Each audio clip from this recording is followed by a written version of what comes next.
నా విషయంలో కొందరు నాయకులు ఇక చెప్తే బాగుండదు, దుర్మార్గంగా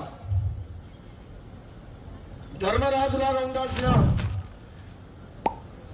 జానారెడ్డి గారు కూడా మహాభారతంలో ధృతరాష్ట్రం పాత్ర పోషిస్తుంది. నాకైతే బాధ అనిపిస్తుంది.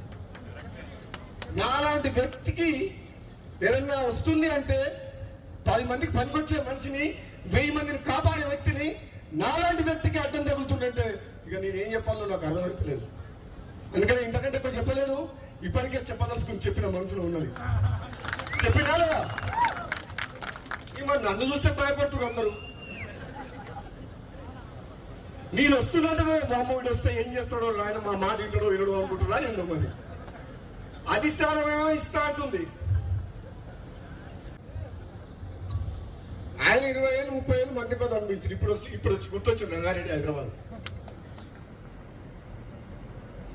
ఏ మంత్రి పార్లమెంట్ సభ్యుని గెలిపించారు? చాలా మంది మంత్రులు తెలంగాణలో పార్లమెంట్ కు ఇన్ఛార్జ్ పెట్టిన మంత్రిని.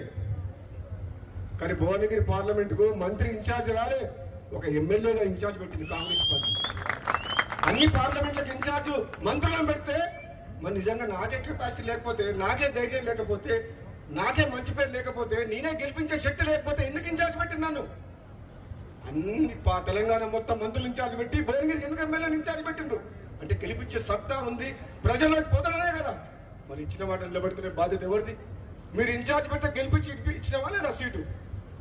ఎవరిచ్చిండ్రు? ఆదిలాబాద్ గెలిచిందా? మహబూబ్ నగర్ గెలిచిందా? సికింద్రాబాద్ గెలిచిందా?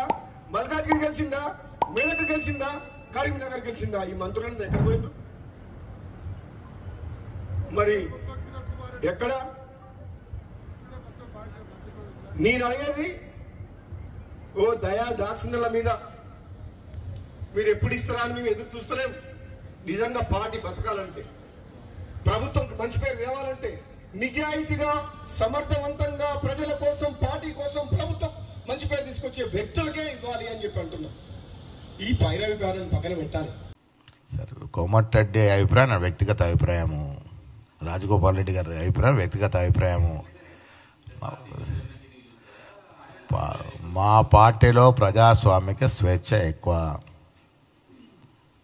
జానారెడ్డి గారి గురించి మాట్లాడారు. జానారెడ్డి గారు ఏమైనా స్పందించినారా? ఇవన్నీ నడుస్తూ ఉంటాయి ప్రజాస్వామ్యంలో. జానారెడ్డి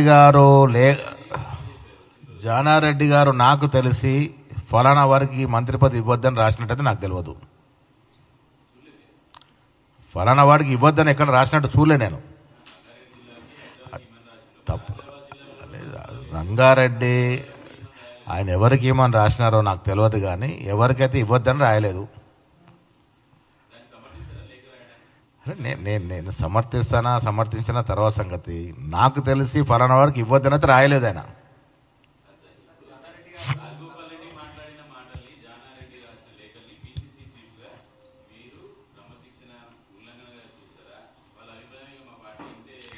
సరే, ఇప్పుడు మనము మాట్లాడేటప్పుడు నిజంగా కూడా